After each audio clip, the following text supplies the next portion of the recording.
ফেব্রুয়ারিতে ত্রয়োদশ জাতীয় সংসদ নির্বাচন। সারা দেশ প্রস্তুত হচ্ছে একটি অবাধ, সুষ্ঠু ও গ্রহণযোগ্য নির্বাচনের জন্য। কি ভাবছেন সাধারণ মানুষ থেকে শুরু করে আগামীর জনপ্রতিনিধিরা, সে কথা জানাতে ডিবিসি নিউজের ইলেকশন এক্সপ্রেস ছুটে যাচ্ছে সব সংসদীয় আসনে। এখন আছে সংসদীয় আসন 146, ময়মনসিংহ 1-এ। সিএসআরএম ডিবিসি ইলেকশন এক্সপ্রেস আজ রয়েছে ময়মনসিংহ 1 আসনে। হালুয়াঘাট এবং ধোবাউড়া সীমান্তবর্তী দুটি উপজেলা নিয়ে ময়মনসিংহ 1 আসন গঠিত। একেবারেই স্বাধীনতার পর থেকে খুব বেশি উন্নয়নের ছোঁয়া লাগেনি বলে সাধারণ ভোটারদের অভিযোগ।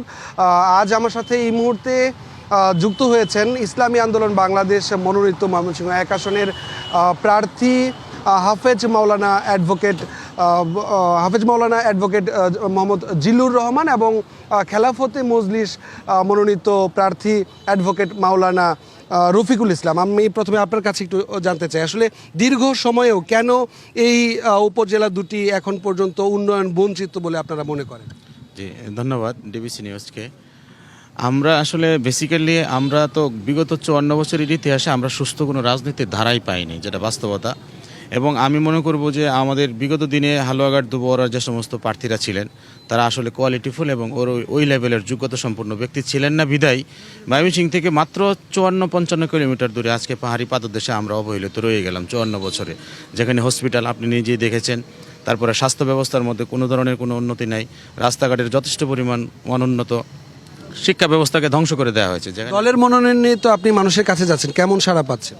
অবশ্যই দলের মনোনয়ন থেকে পাওয়ার পর থেকে আমরা খুব ভালো সাড়া পাচ্ছি। বিশেষ করে বিগত 54 বছরের ইতিহাসে বারবার আমাদের 71-এর পরের যে ইতিহাস সেটা আমাদের টানতেই হয়, কারণ এখানে তো আসলে ইনসাফভিত্তিক সমাজ ব্যবস্থায় ওই লেভেলের কেউ কাজ করে না। আজকে যদি ইনসাফভিত্তিক সমাজ ব্যবস্থায় কাজ হতো তাহলে ময়মনসিংহ শহর বা ঢাকা শহরের মতোই আমার হালুয়াঘাট দুবরা থাকার কথা ছিল। বাট আজকে ইনসাফভিত্তিক সমাজ ব্যবস্থা না হওয়ার মূল কারণ কি? কারণ যারা বারবার চ্যাম্পিয়ন হয়েছে দুর্নীতিতে, যারা কোটি কোটি হাজার হাজার কোটি টাকা বাংলাদেশ থেকে পাচার করেছে, তাদের কাছে তো এই ধরনের উন্নতি আশা করা যায় না। আপনি আসলে কি প্রতিশ্রুতি দিচ্ছেন, কি পরিকল্পনা আছে, জয়ী হওয়ার বিষয়ে কতটা নিশ্চিত আপনি? আমরা অবশ্যই উত্তর ময়মনসিংহের মেহনতি মানুষকে যারা বারবার তাদের মগজ ধুলাই করে ইসলামী জাতীয়বাদ বা মুসলমানের জাতীয়বাদ বলে বলে যারা আজকে আমাদের এই মেহনতি মানুষকে যারা ধোঁকাবাজি করেছে বা জুলুমের উপরে যারা নির্যাতন করেছে, তারা আমাদেরকে খুব ভালোভাবেই গ্রহণ করেছে। এবং সাথে সাথে সবচেয়ে ভালো বিষয় যেটা, এটা হলো যে দুবরা এবং হালুয়াঘাটের ম্যাক্সিমাম এখানে আমাদের ধর্মপ্রিয় মানুষ।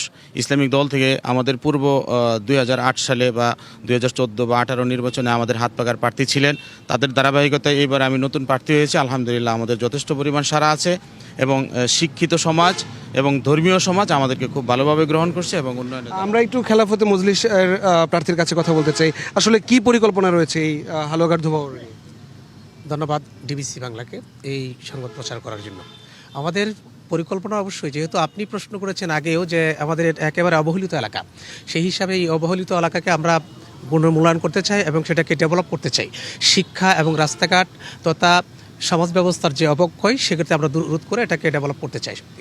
আদিবাসী ভোটার আছে অনেক, তাদের জন্য কি কোনো পরিকল্পনা আছে? অবশ্যই আদিবাসী যারা ভোটার আছে তারা আমাদের এই দেশেরই মানুষ, দেশের নাগরিক।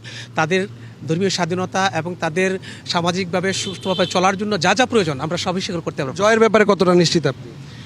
ইনশাল্লাহ আমি অবশ্যই 100% আশাবাদী। আমাদের এই সারায় ব্যাপক জনগণের সাড়া পাচ্ছি, বিশেষ করে ইসলামিক বলয়ে ও বিভেদ নয় ঐক্য কল্যাণমূলক রাষ্ট্র চাই। এই অবস্থা নিয়ে যখন আমরা মাঠে নেমেছি, ইসলামী সংগঠনের যারা প্রার্থী আছে ব্যাপক হারে জনগণ আমাদের একটা কথাই বলছে, আপনারা ঐক্য হয়ে আসেন, আপনাদেরকে এবার ভোট দিবে। আমরা দেখেছি স্বাধীনতার পর থেকে। ধন্যবাদ ডিবিসি ইলেকশন এক্সপ্রেসে সময় দেওয়ার জন্য। আমরা আজ আছি ময়মনসিংহ 1 আসনে, পরবর্তী ময়মনসিংহ 2 আসনে বিকেল 5টার বুলেটিনে অন্য কোনো প্রার্থীর কথা নিয়ে আপনাদের সাথে যুক্ত হব। সে পর্যন্ত সাথে থাকুন ডিবিসি নিউজের।